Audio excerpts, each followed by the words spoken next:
Hi, this is dealer 4519, and I've decided to record outside because it's beautiful. Although if that air conditioner ever shut off, it would be much quieter. I'm sure that it will eventually. So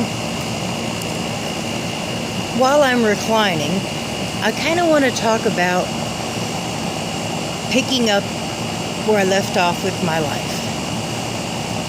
And perhaps being outside will make this easier for me because this is getting to be the hard part to talk about. And sunshine always makes me happy. So here we go.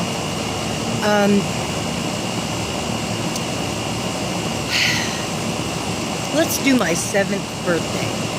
That's a good day. I was born on the 7th day of a month. Doesn't matter what month. You guys could find it if you looked it up. But anyway, so when I turned 7, it was my golden birthday. I was kind of young, but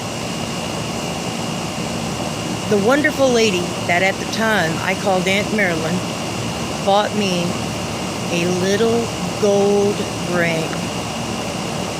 And I loved that little gold ring. It was everything that you could possibly want in a ring for a 7-year-old girl. But she didn't treat me like I was 7. She treated me like I was a queen. Oh, true. No lie there. And so because she didn't treat me that way, I expected to be treated like a queen. Not by my friends, but by her. And maybe even some other people, but for the most part, it was by her, okay? And she never failed to treat me like a princess and give me everything I asked for and everything I ever wanted. And how she did all this without working was she was retired from the Air Force. And I think she only put 20 years in, but she was retired nonetheless, so she drew a check every month. And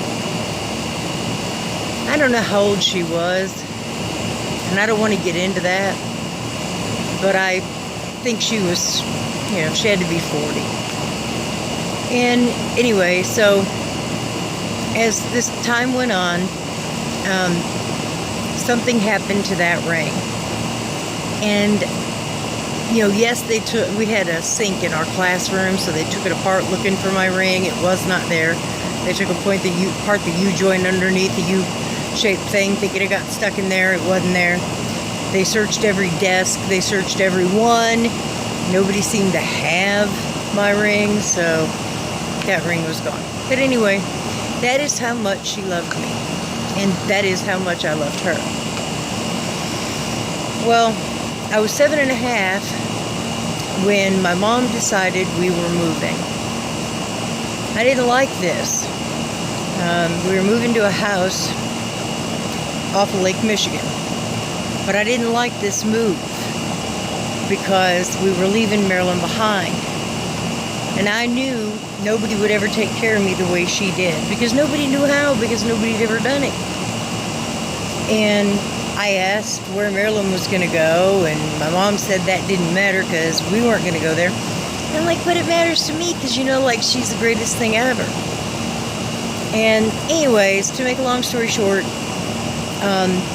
we did move. We moved in with this person. We're not going to do the aunt thing this time because her name was just Lonnie. We'll let that go. And we sort of lived in the basement, but you didn't really know it was a basement because it had carpeting and all that stuff. And back in the 70s, that was probably a great big deal because who did that to their basement? Well, anyway, I changed schools. I changed counties. So I changed schools. And I liked the new school. And it was like massive open rooms with cork boards on wheels in between, and you could hear the other classrooms, and I didn't like that. I made a few friends, but, I didn't like it. I was unhappy. And one weekend a month, I got to go to where my Aunt Marilyn, but for respect reasons, that's how I refer to her today, my Aunt Marilyn's apartment, and stay the weekend with her.